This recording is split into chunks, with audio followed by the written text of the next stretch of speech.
3 buwan kong pinaghirapan ang paghahanap ng tamang damit para sa kasal ng anak ko. Araw-araw pagkatapos ng duty ko sa health center, dumadaan ako sa Divisoria, sa mall, pati sa ukay-ukay, kahit saan basta may pag-asang makakita ng bihis na bagay sa akin. Hindi naman maluwag ang bulsa ko. Mag-isa ko kasing pinalaki si June mula nang iwan kami ng tatay niya noong 8 pa lang siya. Pero sa isip ko, kahit konti lang ang ipon ko, karapatan ko ring magmukhang kagalang-galang sa araw ng kasal ng anak ko. Sa huli, nahanap ko ang isang kulay lavender na saya na may mahahabang manggas na puntas. Sakto ang tabas, natatakpan ang mga pekas at kulubot ng braso ko. 2 buwan na ipon ang naubos ko, halos 5,000. Pero sabi ko sa sarili ko, sige na Norma, minsan lang ito. Dapat makita ng anak mo na ipinagmamalaki mong ina ka niya. Noong araw ng kasal, dumating ako sa hotel sa Makati kung saan ginanap ang seremonya. Napakaganda ng lugar, may mga chandelier na kumikislap at mga bulaklak na parang imported lahat.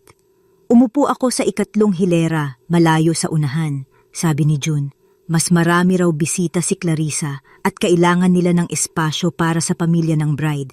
Sinabi niya iyon na parang wala lang, pero ramdam ko ang kurot. Hindi bale, sabi ko sa sarili ko, ang mahalaga, nandoon ako. Nang makita ko si June nakatayo sa altar, suot ang itim na barong na custom-made payata, napaluha ako sa tahimik na tuwa at lungkot.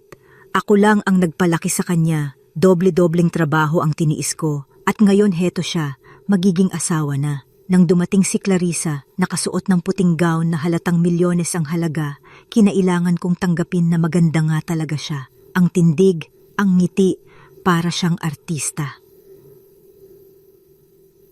Habang nagsasalita ang pari, ramdam ko ang kabog ng dibdib ko. Para bang may bumubulong na may mangyayaring hindi ko magugustuhan. Pero pinilit kong ngumiti, pumalakpak at magmukhang masaya. Sa isip ko, ito ang araw na dapat ko ring ipagmalaki. Anak ko ito. Dugot pawis ko ang dahilan kung bakit siya nakarating dito. Hindi ko alam, sa mismong araw na iyon, doon din mababasag ang lahat ng pinanghahawakan kong dignidad bilang ina. Pagkatapos ng seremonya, lumipat kami sa grand ballroom ng hotel. Puno ng puting mantel ang mga mesa, may centerpiece na rosas at gypsophila, at tumutugtog ang live band ng mga kantang pangkasal. Nakatabi ang mesa ko malapit sa pinto ng kusina, mesa bilang 23. Sa halip na nasa unahan tulad ng ibang ina ng groom, nandoon ako sa pinakadulo, parang isa lang sa mga bisitang halos hindi mahalaga. Habang abala si June at si Clarissa sa presidential table, puro halakhakan at tagay ng champagne ang maririnig, ako na may mag-isa lang sa mesa. Ang mga nakaupo sa paligid ko ay mga kamag-anak ni Clarissa na hindi ko kilala at halatang walang interes na kausapin ako. Tinusok-tusok ko lang ang salmon sa plato ko at umiinom ng tubig. Pinipilit kong magmukhang kontento kahit ramdam ko ang pagkakahiwalay. Bigla, tumayo si Clarissa. Tinapik niya ang baso gamit ang tinidor. Kumalat ang matinis na tunog sa buong bulwagan at sabay-sabay na tumingin ang lahat sa kanya. Nakangiti siya, yung ngiting parang palaban, parang alam niya na hawak niya ang atensyon ng lahat. Mga bisita, salamat po sa pagdalo sa pinakamahalagang araw ng buhay namin ni June, malambing niyang sabi. Ngunit higit sa lahat, gusto kong pasalamatan ang isang tao na naging parte ng paglalakbay namin. Napatigil ako. Nakatingin siya diretso sa akin. Napaangat ang puso ko. Baka ito na ang pagkakataon na ipakita niyang marunong din siyang kumilala. Siguro'y mali ako ng akala at baka nais niyang makipagbati sa publiko. Lumapit siya sa mesa ko, dala ang isang balde na ipinasa pa ng isa sa mga abay. May laman iyon na likido, madilim at bumubulwak. Tumayo ako, iniisip baka alak iyon para sa isang espesyal na toast. Ngunit bago ko pa maunawaan, bigla niya itong ibinuhos sa ulo ko. Ramdam ko ang malamig at mabahong likido na bumalot sa buhok at damit ko. Amoy panis na pagkain, kape at kung ano-anong tira-tira. Nabasa ang lavender na bestida kong pinaghirapan kong bilhin. Nagkagulo ang mga tao, hindi dahil nagulat, kundi dahil sa tawa. Tawa na parang nanunood ng palabas.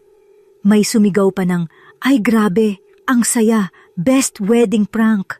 At ang mas masakit, nakita ko si June, ang anak kong pinaghirapan kong palakihin mag-isa, hawak ang cellphone at pinapanood ang sarili niyang ina na nilalait. Tawa siya ng tawa, may luha pa ng katuwaan. Parang may pumutok na pisi sa loob ng dibdib ko. Tahimik pero masakit, parang tuluyang napigtas ang dignidad na buong buhay kong iningatan. Parang nanigas ang buong katawan ko, hindi ko alam kung saan ako titingin. Ang bestida kong pinaghirapan, basang-basa at malagkit. Ang buhok kong inayos ng maayos, kumakapit na ang mga tira-tirang kanin at gulay. Ang mga mata ng lahat ay nasa akin, hindi sa paraang may malasakit, kundi sa paraang nanonood sila ng palabas na nakakatawa. Naririnig ko ang malalakas na halakhak. May mga nagpipicture, may nagvivideo, ang ilan pumapalakpak pa. "Ang galing ni Clarissa," sigaw ng isa. "Tama lang sabihin na epal," bulong ng iba. Lalong lumubog ang puso ko. Nang magtama ang mga mata namin ni June, umaasa pa ako na makikita ko ang batang minahal at pinrotektahan ko sa lahat ng hirap. Ang batang niyakap ko tuwing may bagyo, ang binigyan ko ng baon kahit wala na akong makain. Pero ang nakita ko lang ay isang estranghero, isang anak na tawa ng tawa habang hawak ang cellphone, kinukunan ng kahihiyan ko. "June!" Mahina kong tawag. Para akong humihingi ng saklolo. Sandali siyang tumigil, pero agad ding nagsalita. "Ma, relax ka lang. Joke lang yon. Tatawanan mo rin yan balang araw." Tumulo ang luha ko, nahalo sa mabahong likido na dumadaloy sa pisngi ko. Hindi iyon luha ng inis lang, kundi luha ng pagkawasak. Tawa ba talaga ang nararapat sa isang inang pinaghirapan ang lahat? Nararamdaman ko ang mga bulong-bulungan sa paligid. Sino ba yang nanay ni June? Grabe, pinagtawanan siya ng lahat. Ayan kasi, mahilig sumausaw, ayan ang napala. Sa loob-loob ko, gusto kong sumigaw. Hindi ako epal. Ako ang nagpakain, nagpaaral, nagpalaki sa anak na ito. Ako ang dahilan kung bakit siya nakatayo ngayon sa harap ng altar. Pero walang lumabas na salita. Nang maramdaman kong nanginginig na ang mga kamay ko, alam kong hindi ko na kayang tumagal. Pinilit kong umalis. Bawat hakbang ko, basang-basa ang sapatos, lumilikha ng tunog na parang nanunood din ng kahihiyan ko. Ang mga tao'y umuurong para bigyan ako ng daan, pero ang iba'y nakangiti pa rin, parang aliw na aliw sa eksena. Pagdating ko sa CR ng hotel, tumingin ako sa salamin. Ang babaeng nasa harap ko, basang buhok, mantsadong damit, namumugtong mga mata, hindi ko na siya makilala. Hindi siya mukhang ina na karapat-dapat igalang. Para siyang iniwan, tinapon at pinagtawanan ng lahat. At sa loob ng ilang minuto, pakiramdam ko parang doon na rin natapos ang lahat. Habang nakaupo ako sa loob ng banyo ng hotel, nakasandal sa malamig na pader, hindi ko maiwasang itanong sa sarili ko, paano ba umabot dito? Paano ako naging tampulan ng kahihiyan sa kasal ng sariling anak? 3 taon na ang nakalilipas nang ipakilala sa akin ni June si Clarissa. Sabi niya, nakilala raw niya ito sa isang networking event sa BGC kung saan puro mga kabataang profesional ang nagkakakilala. Umuwi si June noon na parang may bitbit na panibagong pag-asa. "Ma, nakilala ko si Clarissa. Ang galing niya, successful, maganda at confident. Parang siya na talaga," masiglang kwento niya. Bilang ina, natuwa ako. 31 na si June at wala pa ring seryosong relasyon noon. Kaya nang sabihin niyang may babaeng espesyal na nakilala siya, agad kong naisip na baka ito na ang makakasama niya habang buhay. Noong una ko siyang makilala, nag-dinner kami sa isang mamahaling resto sa Makati. Nakabestida si Clarissa, halatang galing sa pamilya na hindi nagkukulang. Nang iabot niya ang kamay niya, malamig iyon, hindi tulad ng mahigpit na pakikipagkamay ng isang taong malugod kang tinatanggap. Tinawag niya akong Aling Norma, kahit ilang beses kong sinabing pwede niya akong tawaging nanay. Habang kumakain, nagtatanong siya tungkol sa buhay ko. Saan kayo nakatira? Ano pong trabaho ninyo? May mga investments po ba kayo? Para akong ini-interview, hindi kinikilala bilang ina kundi sinusukat kung pasado ba ako sa kanyang pamantayan. Nang malaman niyang health worker lang ako at umuupa sa maliit na apartment sa Mandaluyong, ngumiti siya ng malamlam. Cozy naman siguro, sambit niya, pero ramdam ko, para sa kanya, ibig sabihin lang noon ay masikip at walang class. Hindi rin ako makasingit sa usapan kapag nagkukwento ako tungkol sa pagkabata ni June, kung paano ko siya sinanay mag-aral ng mabuti, kung paano ko siya binilhan ng gamit kahit wala na akong pera. Agad siyang magbabago ng paksa, parang ayaw niyang ipaalala kay June ang mga pinagmulan niya. Pag-uwi ko ng gabing iyon, may kakaibang bigat sa dibdib ko. Wala akong masamang sinabi kay June dahil ayokong sirain ang tuwa niya, pero sa puso ko may malamig na tinig na bumubulong. Mag-ingat ka, Norma. Hindi ka welcome sa mundo ng babaeng ito. Pagkaraan ng unang pagkikita namin, nagsimula na ang unti-unting pagbabago. Noong una, maliit lang. Isang tawag na hindi sinagot, isang dinner na hindi na ako naimbitahan. Pero habang tumatagal, ramdam ko parang may pader na itinayo sa pagitan naming mag-ina. Minsan, nabanggit ni June na may dinner sila sa kondo nila Clarissa sa Bonifacio Global City. Sabi ko, baka pwede akong dumaan para dalhan sila ng niluto kong adobong pusit, paborito niya iyon. Pero ngumiti lang si June, medyo mailap. Ma, medyo private gathering lang yon para sa mga office mates ni Clarissa. Next time na lang siguro.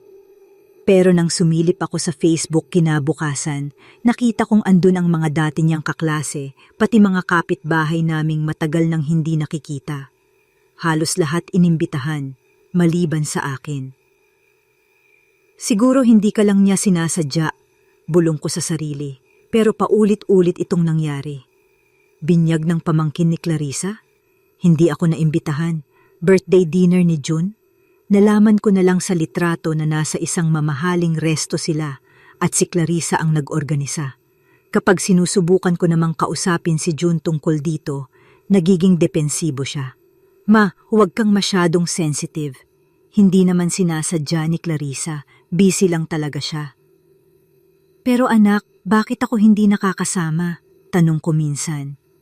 Ma, hindi lahat ng bagay kailangan mong salihan. May sarili na akong buhay. Malamig niyang sagot. Parang tinutusok ang puso ko. Ako na nagpakapagod, nagtiis, nagpalaki sa kanya ng walang asawa, ngayon ay tinataboy na. Pati ang mga simpleng bagay ay nagbago. Dati, kahit gaano ka-busy si June, tumatawag siya tuwing linggo para kamustahin ako. Ngayon halos buwan-buwan na lang. Kapag tumatawag ako, si Clarissa ang sumasagot. Si June, nasa meeting. Si June, naliligo. Si June, busy. Siguro tawag na lang ulit next week. Nang minsang makausap ko siya, tinanong ko, Anak, kumusta ka? Parang ang hirap na kitang makausap. Ma, please, huwag mong gawing malaking issue. Masaya ako kasama si Clarissa. Suportahan mo na lang kami.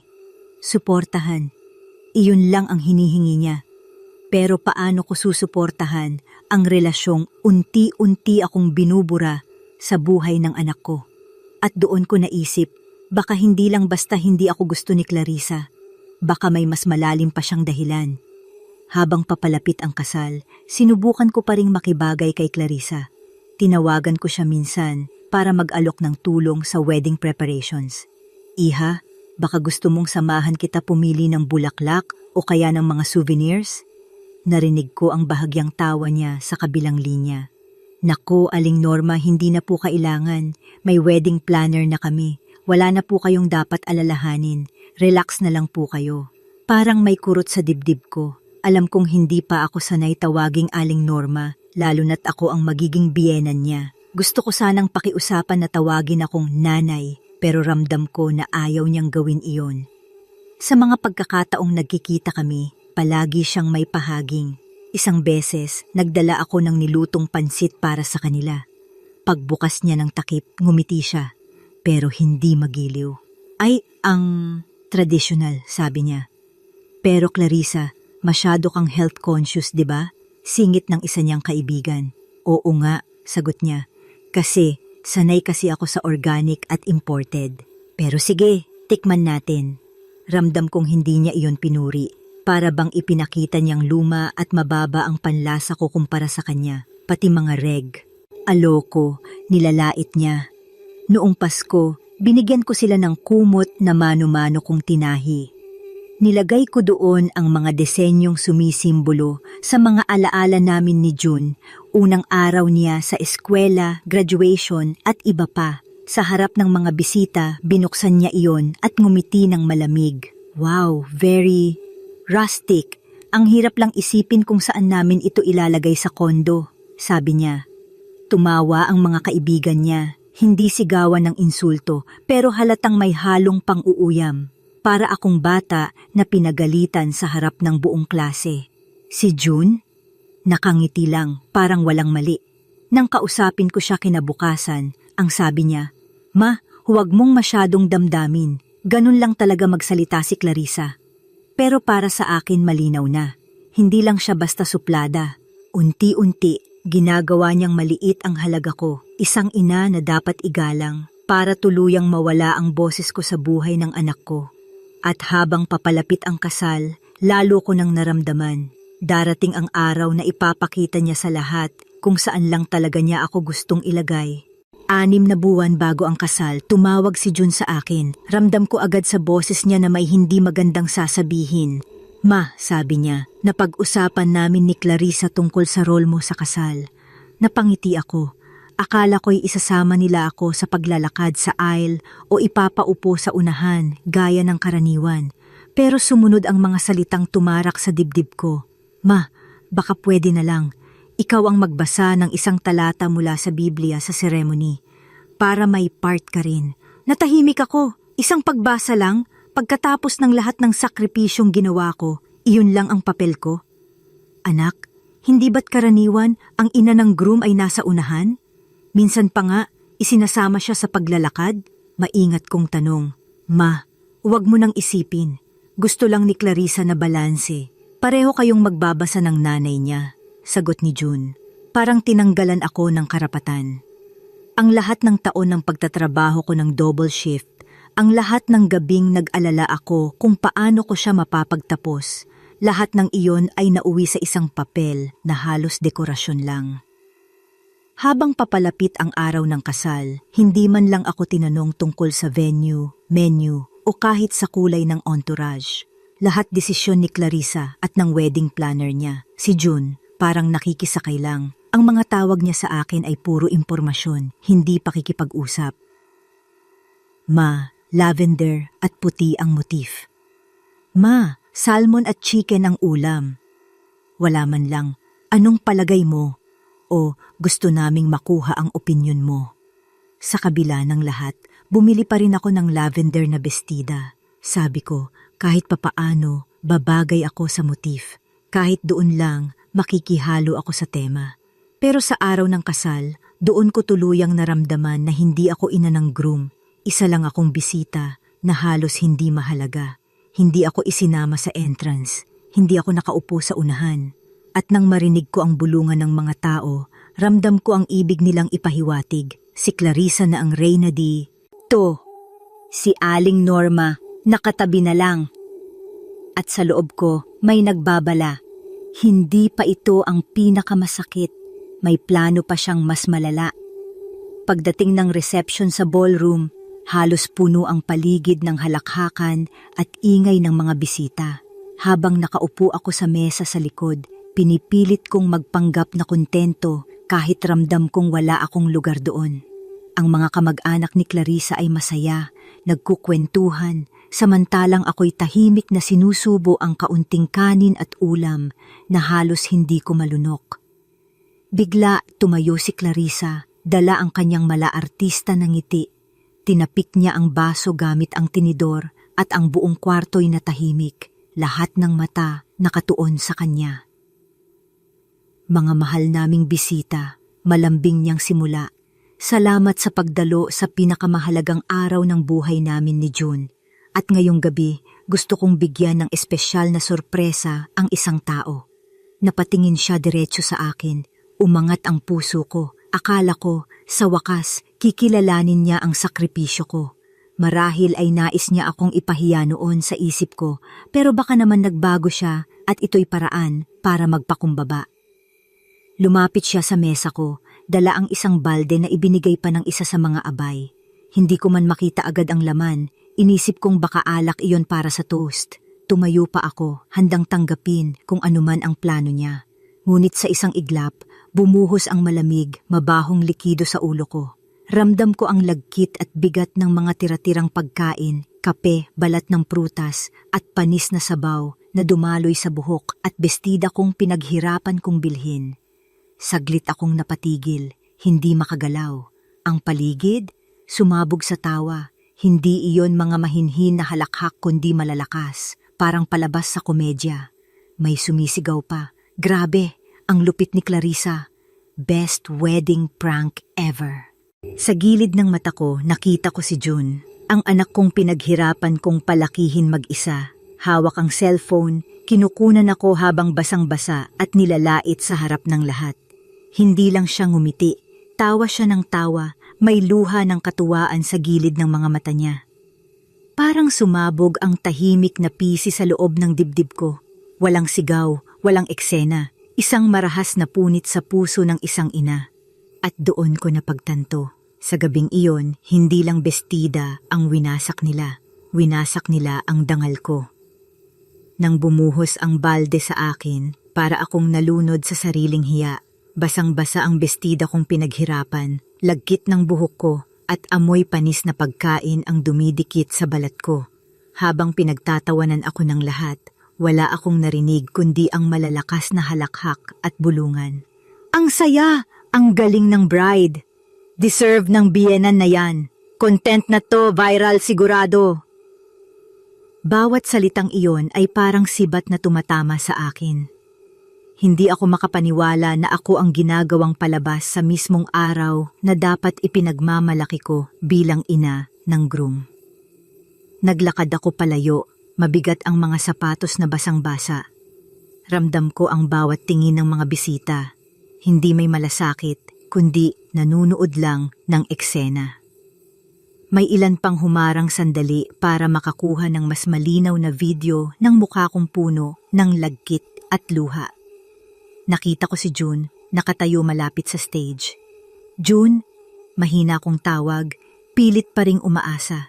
Pero ngumisi lang siya, bahagyang nagtaas ng balikat, parang sinasabing, wala akong magagawa ma, enjoyin mo na lang.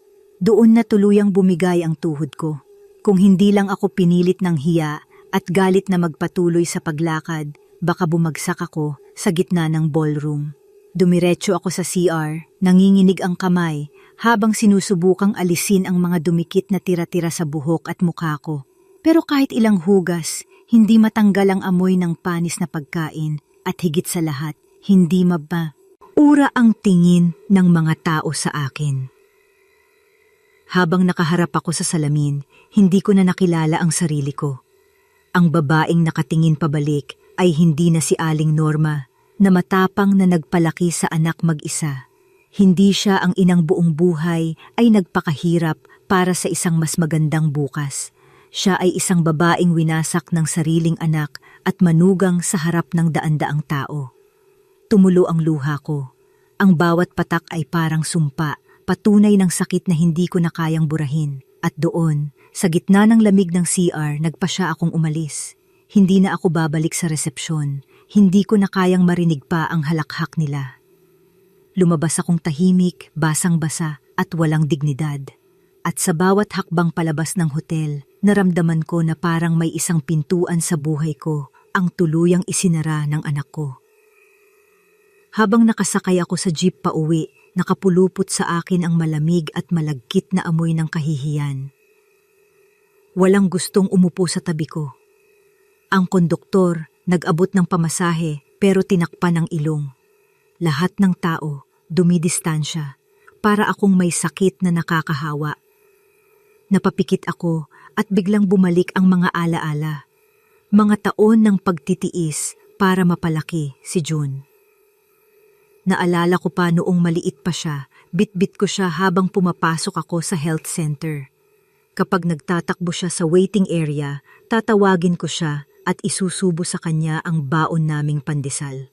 Maraming beses akong hindi kumain para lang may baon siya sa eskwela. Noong nag-high school siya, kailangan niyang magkaroon ng computer para makasabay sa klase. Wala akong ipon noon, pero nag-double shift ako bilang midwife at naglilinis pa ako ng bahay ng isang doktor. Pag uwi ko, halos hindi na ako makatayo, pero tuwing nakikita kong nag-aaral siya, nawawala ang pagod ko. Naalala ko rin ang graduation niya sa kolehiyo. Nakasuot siya ng toga at sa gitna ng maraming tao, hinanap niya agad ang mukha ko.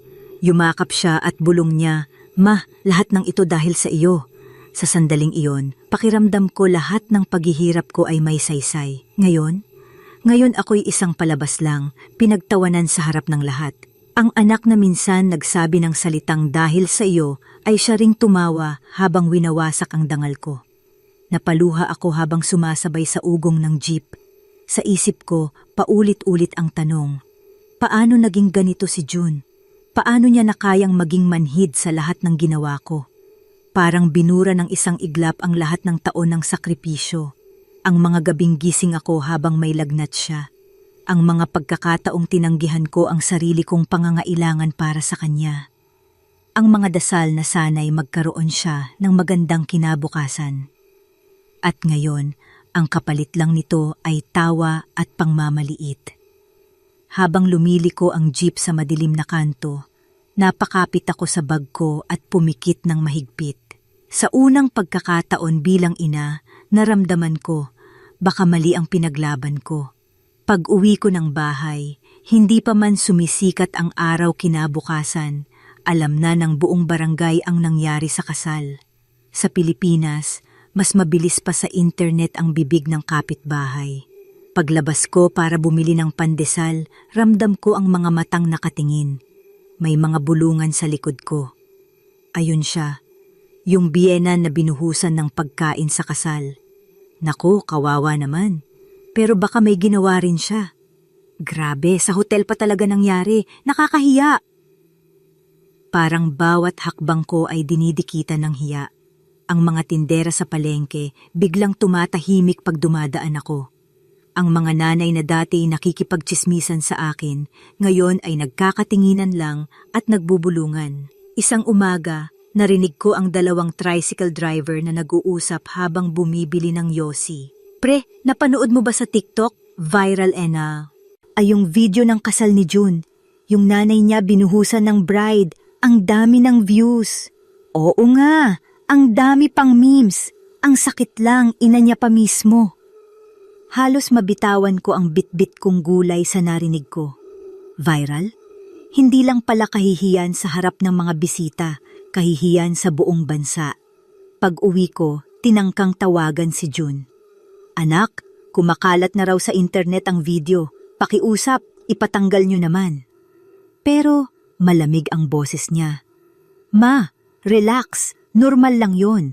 Joke lang naman. Ang OA mo. Anak, OA ba ang tawag mo sa kahihiyan ng nanay mo? Halos pabulong kong sagot. Nanginginig ang tinig. Ma, huwag ka ngang makialam.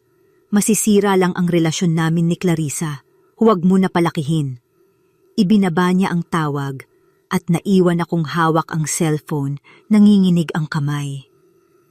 Sa sumunod na linggo, halos hindi na ako lumalabas. Tuwing naririnig ko ang halakhak ng mga kabataan sa labas, iniisip kong baka ako ang pinag-uusapan nila. Kahit ang simpleng pagtawid ko sa kalsada, pakiramdam ko lahat ng tao'y nakatingin, pinagtatawanan ako. Dati, ipinagmamalaki kong ako ang nanay ni June, isang profesional, isang mabuting tao. Ngayon, ako na ang tinuturing na katatawanan. Ang hiya ay parang latay na hindi nawawala, kahit ilang beses ko pang subukang takpan. At sa gitna ng katahimikan ng gabi, habang mag-isa akong nakahiga, unti-unti kong naisip, baka panahon na para ipakita kay Clarissa at kay June kung sino talaga si Aling Norma at hindi iyon ang babaeng tinatawanan nila. Magdamag akong hindi nakatulog. Paulit-ulit bumabalik sa isip ko ang eksena, ang tawa ni Clarissa, ang mga flash ng cellphone at ang malamig na boses ni June. Sa bawat alaala, parang may apoy na unti-unting naglalagablab sa dibdib ko. Hindi pwedeng ganito na lang, bulong ko sa sarili. Hindi ako mabubura ng basta-basta. Kinabukasan, dumaan ako sa simbahan. Nakaupo ako sa pinakalikod, nagdasal, humihingi ng lakas. Pero habang nakayuko ako, narinig ko ang mga madre at ilang parishioner na nag-uusap sa gilid. Yun ba yung nanay na binuhusan sa kasal? Oo, siya yun. Kawawa naman, pero parang wala rin siyang laban. Doon ako napaangat ng ulo. Wala akong laban? Parang may tinig sa loob ko na sumagot, may laban ka. Matagal ka nang nilalapastangan, pero hindi ka pa rin bumabagsak. Oras na para bumangon. Pag-uwi ko, binuksan ko ang lumang baul na itinabi ko sa ilalim ng kama. Doon nakalagay ang lahat ng alaala. Diploma ni June, lumang litrato namin, at mga sulat niya noong bata pa siya. Binasa ko ang isa, nakasulat sa papel ng elementarya. Ma, balang araw ako naman ang mag-aalaga sa iyo. Napaluha ako, anak, nasaan ka na? Pero imbes na luha ng kawalan, naging luha ng determinasyon. Kung hindi niya kayang panindigan ang pangakong iyon, ako na ang kikilos para ipaalala sa kanya kung sino ako. Nagsimula akong gumawa ng listahan. Hindi man ako mayaman tulad ni Clarissa, may mga bagay akong hawak, kilala ako sa barangay, iginagalang ng mga pasyente ko, at higit sa lahat, alam ko ang mga lihim na pilit nilang itinatago. Naalala ko ang ilang bulong na narinig ko noon tungkol sa negosyo ng pamilya ni Clarissa, mga utang na hindi nababayaran, mga transaksyong may bahid ng katiwalian. Noon, binalewala ko lang, iniisip na baka tsismis. Pero ngayon, bawat tsismis ay parang piraso ng puzzle na maaari kong buuin. Huminga ako ng malalim at tumingin sa salamin. Hindi ko nakita ang basan. Babae na pinagtawanan sa kasal. Ang nakita ko ay isang ina na handang lumaban. At sa unang pagkakataon mula ng gabing iyon, nakangiti ako. Hindi ng kahinaan, kundi ng panibagong lakas. Mula nang magpasya akong hindi na manahimik, sinimulan kong magmasid. Hindi ako mayaman, pero marunong akong makinig. At sa barangay, mas malakas pa sa radyo ang tsismis. Unang piraso ng impormasyon ay galing kay Aling Bebang, tindera ng gulay sa palengke. Norma, alam mo ba, may utang daw ang pamilya ni Clarissa sa isang kilalang supplier ng wedding gowns sa Divisoria? Halos 1 taon na raw hindi nababayaran. Hindi ko ito agad pinaniwalaan, pero isinulat ko sa maliit kong kwaderno. Sunod, may lumapit pang isang dating kaklase ng anak kong si June na nagkataong office mate ni Clarissa noon. Ate Norma, ingat ka kay Clarissa. Narinig ko dati, muntik na siyang matanggal sa trabaho dahil sa paggamit ng company funds para sa personal na gastos. Pero dahil may kilala siyang tao sa board, na-cover up ang lahat. Habang dumarami ang impormasyon, lalo akong nakakatiyak. Hindi malinis ang pagkatao ni Clarissa. At hindi lang basta kapilyuhan, may bahid ng kasakiman at pandaraya. Minsang pumunta ako sa City Hall para mag-asikaso ng health clearance. Nakasalubong ko si Mang Tonyo, isang staff na dati ring nakakita sa pamilya ni Clarissa. Norma, may narinig akong tsismis tungkol sa tatay ni Clarissa. Na-involve daw yon sa anomalya sa isang government project noon. Kaya raw bigla itong nawala sa mata ng publiko. Bawat piraso pinagdikit-dikit ko para akong nagbubuo ng puzzle. At habang mas malinaw ang larawan, mas ramdam kong may hawak na akong sandata. Pero hindi sapat na tsismis lang. Kailangan ko ng ebidensya. Kaya sinimulan kong dumaan-daan sa condo building nila sa BGC. Kunwari naglalakad lang. Nakipag-usap ako sa guard, sa janitress, at sa ilang kapitbahay. Lahat may mga pabulong, reklamo sa ingay ng mga party, mga bayarin sa association dues na madalas na late, at isang insidente kung saan muntik silang idemanda dahil sa aksidenteng kinasangkutan ng sasakyan ni Clarissa. Habang nakikinig ako, hindi ko maalis ang pangungutya sa loob ko. Ikaw, Clarissa, pinahiya mo ako sa harap ng lahat. Pero darating ang araw, ang mga lihim na tinatago mo, iyon mismo ang wawasak sa iyo. At sa isip ko, unti-unti nang nabubuo ang plano. Hindi ako basta-basta maghihiganti. Gagawin ko ito ng dahan-dahan hanggang sila mismo ang sumuko. Hindi ako pwedeng sumugod lang ng walang plano. Sa buhay ko bilang health worker, natutunan kong ang pasyente ay hindi agad nilalapatan ng gamot. Inaalam muna ang ugat ng sakit. Ganon din ang gagawin ko kay Clarissa. Una kong hakbang, ang chismis tungkol sa utang sa supplier ng wedding gowns. Nakipagkita ako kay Aling Bebang ulit at kinumpirma ko ang pangalan ng supplier. Kinabukasan, dumaan ako sa Divisoria at hinanap ang tindahan. Sa una, ayaw magsalita ng may-ari, pero nang sabihin kong ako ang biyenan ni Clarissa, agad siyang napakunot noo. Ay naku ma'am, pasensya na, pero hanggang ngayon hindi pa rin sila nagbabayad. 6 na figure na po yan, pero huwag nyo na lang ipakalat, ayaw kong magulo. Ngumiti lang ako. Sige po, hindi ko ikakalat, pero sa isip ko, iyon mismo ang magiging bala ko. Sunod kong tinarget, ang condo association nila. Nakausap ko ang janitress na si Ate Lorna. Inalok ko siya ng merienda sa karinderya at doon siya naging madaldal. Alam mo ba ma'am, halos 2 buwan nang delayed ang bayad ng mag-asawang June at Clarissa sa Duwes. Lagi silang nakaparty dito pero hindi marunong magsettle ng obligasyon, laking perwisyo sa admin. Isinulat ko iyon lahat sa kwaderno ko, pero hindi pa ako nagmadali. Alam kong kung haharapin ko agad sila, masasaktan lang ako. Kailangan kong ilagay sa sitwasyon si Clarissa kung saan mismong reputasyon niya ang babagsak sa harap ng lipunan na iniingatan niya. Kaya naghintay ako ng tamang pagkakataon. Dumalo ako sa isang fundraising event sa barangay kung saan si Doña Mercedes, ina ni Clarissa, ay isa sa mga sponsor. Pagdating ko, nakasuot ako ng simpleng bestida pero marangal ang tindig. Lahat sila nagulat na humarap pa ako matapos ang kahihiyan ko. At doon, nang marinig kong may nagbabanggit tungkol sa perfect family ni na Clarissa at June, pasimple kong ibinulong sa kapitbahay. Perfect? Paano yung supplier na iniwan nilang hindi binayaran? Hindi ko kailangang sumigaw. Sapat na ang isang pabulong para mag-umpisa ng alon.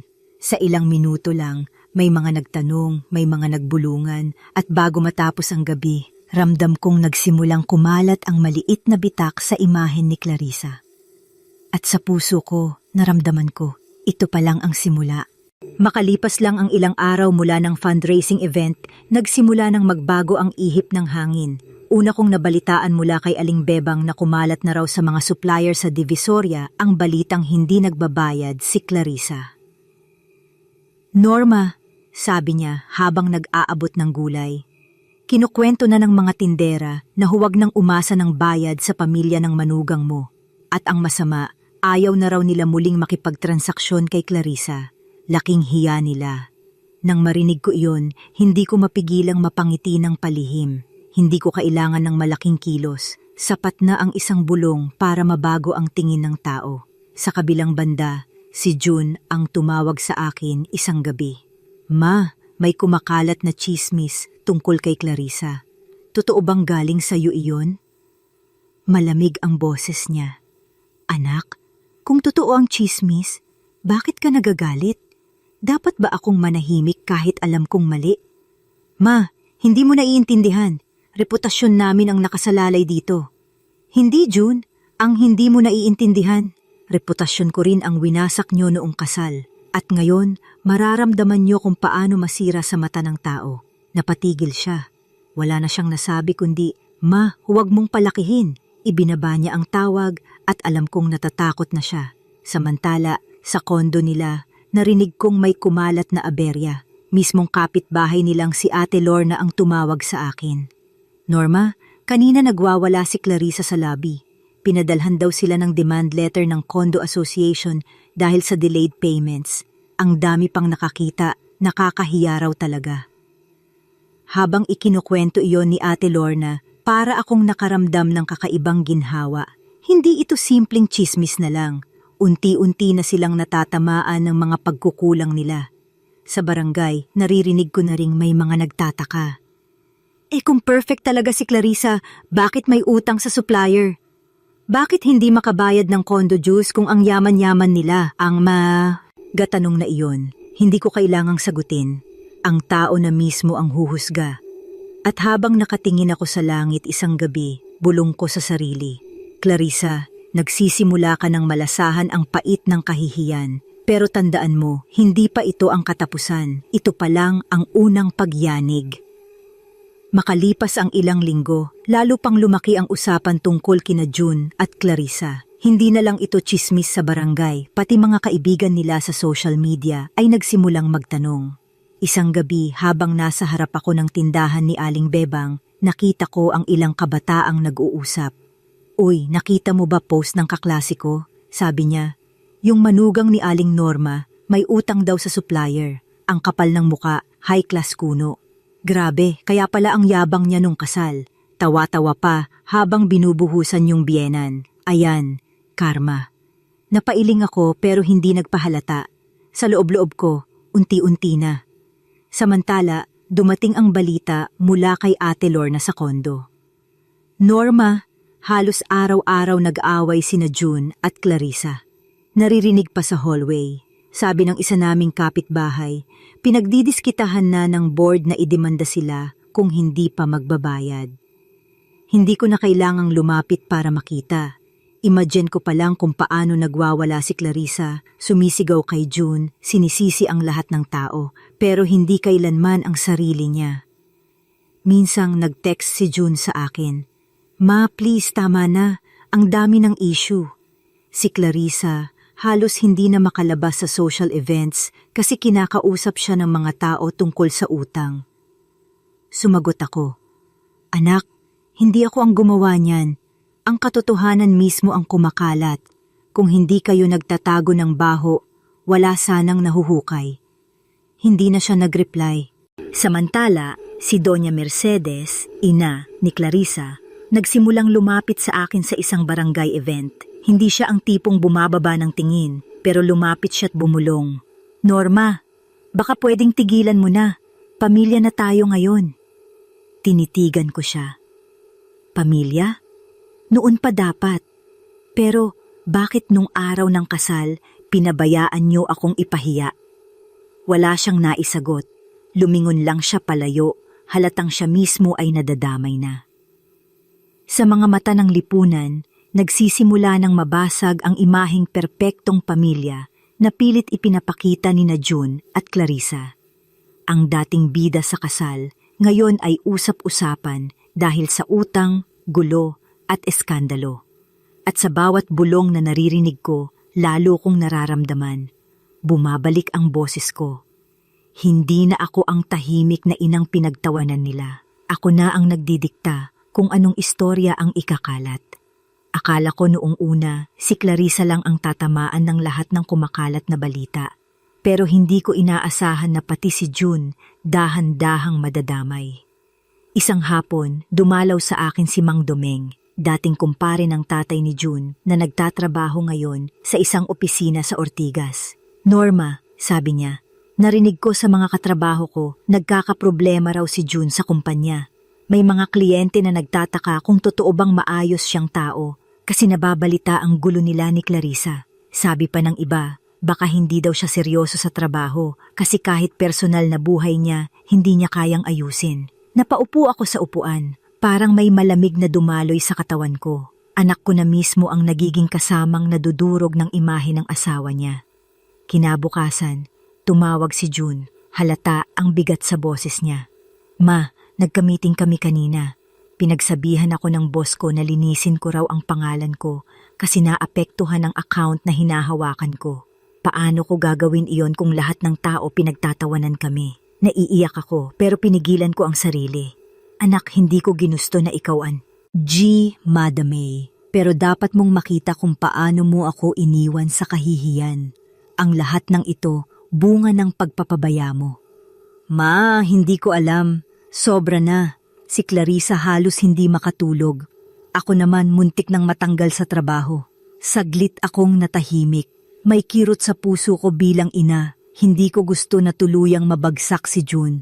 Pero may isa pang bahagi ng puso ko ang nagsasabing ito ang tamang parusa para sa kanya, para maramdaman niya ang sakit na naramdaman ko. Lumipas ang mga araw, nakarating sa akin ang balitang nabawasan ng account si June sa kumpanya nila. Hindi siya tinanggal, pero pinull out siya sa isang malaking proyekto dahil sa bad image. Samantala, ang mga kapitbahay na dati nagtatawanan sa akin, ngayoy lumapit na. Aling Norma, parang may balik na si Clarissa. Dati akala namin ikaw ang mali, pero mukhang sila pala ang may tinatago. Ngumiti ako ng marahan. Hindi lahat ng ningning ay ginto, tugon ko. At sa puso ko, alam ko, unti-unti nang natitikman ni June ang bunga ng kanyang pagkakampi sa mali. Isang gabi, habang nagwawalis ako sa harap ng bahay, may dumating na itim na sasakyan. Bumaba si Clarissa, naka-shades pa kahit gabi. Halatang pilit niyang pinapanatili ang imahe ng isang sosyal, pero bakas ang tensyon sa kanyang mukha. Norma, malamig niyang sabi, kailangan nating mag-usap. Tumikhim ako, pinilit na huwag ipakita ang kaba. Anong kailangan mo sa akin, Clarissa? Hindi ba sapat ang kahihiyang binigay mo noong kasal? Lumingon siya sa paligid, parang takot na may makarinig. Tigilan mo na yung ginagawa mo. Alam kong ikaw ang nagkakalat ng tsismis tungkol sa amin. Dahil sa iyo, halos gumuho na ang imahe ko. Lahat ng tao nagdududa na. Pati si June, nagagalit na. Napangiti ako ng marahan. Ako? Nagkakalat? Hindi ako nagsisinungaling, Clarissa. Ang kumakalat ay ang katotohanan. Kung wala kang tinatago, bakit ka natatakot? Biglang tumaas ang boses niya, pero agad ding binaba. Kasi hindi mo naiintindihan. Pinaghirapan kong marating kung nasaan ako. Hindi ako papayag na sirain mo lahat. Lumapit ako. Tiningnan siya ng diretso. Hindi ba't iyon din ang ginawa mo sa akin? Pinaghirapan ko ang lahat para mapalaki si June, pero sa isang iglap, winasak mo ang dignidad ko. Ngayon ikaw naman ang pinagtatawanan. Ramdam mo na ba kung gaano kasakit? Nanahimik siya, nanginginig ang mga kamay. Kitang-kita ko ang takot at desperasyon sa mga mata niya. Wala na ang kumpiyansa at yabang ng babaeng nagbuhos ng balde sa akin. Norma, please, halos pabulong niyang sabi. Tulungan mo ako. Sabihin mo sa mga tao na hindi totoo ang mga sinasabi nila. Umiling ako. Hindi ko kailangan magsalita. Ang katotohanan na mismo ang lumalabas. At tandaan mo, Clarissa, hindi ko sinimulan ang laban na ito. Ikaw. Bago siya sumakay ulit ng sasakyan, bumaling siya sa akin. Pagsisisihan mo to, Norma, hindi ako basta-basta bibigay. Ngumiti ako, hindi dahil sa pananakot niya, kundi dahil sa isang bagay na alam ko, tapos na ang oras ng kanyang pagiging reyna. At habang palayo ang kotse niya, naramdaman ko sa dibdib ko na lalong tumitibay ang loob ko. Hindi pa tapos ang laban. Mas malalaki pang sikreto ang mabubunyag. Ilang linggo matapos ang pagharap ni Clarissa sa akin, isang hindi inaasahang impormasyon ang dumating. Dumalaw si Ate Lorna mula sa kondo, bit-bit ang isang sobre. Norma, bulong niya, hindi ko dapat ibinibigay ito, pero nakita ko sa basurahan. May sulat mula sa bangko, demand letter para kay Clarissa. Malaki ang utang nila. Hindi lang sa supplier, pati sa credit card, sa kotse, at pati sa loan ng kondo. Kung hindi sila makakabayad, baka makumpis ka lahat. Kumakabog ang dibdib ko habang binabasa ko ang mga salita. Hindi pala simpleng utang lang sa supplier ang problema nila. Baon pala sa utang ang buong buhay nila. Kinabukasan, nakarinig ako ng isa pang piraso ng impormasyon mula kay Mang Tonyo sa City Hall. Norma, may kaso raw na tinatago laban kay Clarissa. Naging involved daw siya sa isang scam sa dating kumpanya niya. Pinatahimik lang dahil may koneksyon ang pamilya. Napatigil ako. Kung totoo iyon, hindi lang reputasyon ang nakasalalay, pati kalayaan niya. Dahan-dahan, ang lahat ng piraso ay nagsama-sama. Ang pagyayabang niya ng kayamanan, ang mga party na wala namang bayad sa kondo duwes, ang utang sa supplier, lahat ay peke. Ang perpektong imahen niya ay itinayo sa pundasyon ng kasinungalingan at nang makarating ito sa mas maraming tao, hindi na tsismis lang ang tawag dito. Isang araw, habang nasa palengke ako, narinig ko ang mga usapan. Narinig mo? Si Clarissa pala. baon sa utang. Ano raw? May kaso pa nga siya dati. Grabe, imahin lang pala lahat ng yabang niya. Kawawa si June, napasubo sa ganyang klasing asawa. Nang makita ko si Doña Mercedes sa simbahan, hindi na siya nakasuot ng mamahaling alahas. Tahimik siyang nakaupo at walang kumakausap sa kanya. Ang dati nilang pangalan na ginagalang, ngayon ay pinagtatawanan na rin. Samantala si June, dumating sa bahay ko isang gabi. Nakatayo siya sa harap ng pinto, mukhang laspag, halos hindi makatingin. Ma, mahina niyang sabi. Tama ka, ang dami kong hindi nakita, ang dami kong ipinaglaban na mali. Tinignan ko siya. Gusto ko siyang yakapin, pero may bahagi ng puso kong nanatiling sugatan. Anak, sabi ko, lahat ng ginawa ko para sa iyo, pero ikaw mismo ang lumayo. Ngayon, nakita mo na. At sa sandaling iyon, alam kong malapit na ang pagbagsak ni Clarissa at ako ang saksi. Makalipas ang ilang buwan, tuluyang gumuho ang mundo ni na Clarissa. Naging laman ng balita ang kaso niya, iniimbestigahan ng dating kumpanya dahil sa scam na kinasangkutan niya. Ang dating mga kaibigang dumadalo sa engranding party nila, biglang naglahong parang bula. Pati mga kamag-anak, nagdistansya. Si June, naiwan sa gitna ng lahat. Halos araw-araw siyang pumupunta sa bahay ko, tahimik, tila nagsisisi. Ma, sabi niya minsan, luhaan, hindi ko alam kung paano ako hihingi ng tawad, pinili ko siya kaysa sa iyo, at ngayon tingnan mo kung saan ako dinala. Tinitigan ko siya, sa puso ko may sugat pa rin, pero isa akong ina. Hindi ko kayang itaboy ang anak kong minsan ko ring pinaglaban. Anak, sagot ko, ang mali mo, iniwan mo ako sa gitna ng kahihiyan. Pero tandaan mo, may ina ka pa ring handang tumanggap sa iyo. Huwag mo lang uulit. Lumipas ang panahon, nakikita ko si Clarissa sa barangay hall, nakayuko, dinadala ng mga abogado. Wala na ang dating kumpiyansa, wala na ang ngiti ng panlilibak. Ang babae na minsang nagbuhos ng balde sa akin, ngayon siya na ang pinagtatawanan. At ang mga kapitbahay na dati nagchismis at nanghusga sa akin, ngayon ay lumalapit. Aling Norma, saludo kami sa iyo. Ikaw pala ang tunay na matatag. Ikaw ang hindi natitinag. Ngumiti lang ako. Hindi ko kailangan ang palakpak nila, pero sa puso ko, ramdam ko ang ginhawa. Isang gabi, habang nakaupo ako sa balkonahe, pinagmamasdan ang mga bituin, naramdaman ko ang katahimikan. Hindi ko na kailangang ipagsigawan ang tagumpay ko. Ang tanging hustisya na kailangan ko ay ang makita silang dalawa na kinaharap ang bunga ng kanilang ginawa. Ngayon, ang mga tao sa barangay ay hindi na ako tinuturo bilang biyenan na pinagtawanan. Ang tawag nila sa akin, si Aling Norma, ang inang hindi nagpatalo. At sa sarili ko, buo kong naramdaman, bumalik ang dignidad na sinubukan nilang wasakin. Hindi ako nagpakasama, hindi ako gumanti sa paraang marahas. Pinabayaan ko lang na ang katotohanan ang humabol sa kanila. At iyon ang pinakamabisang hustisya ng panahon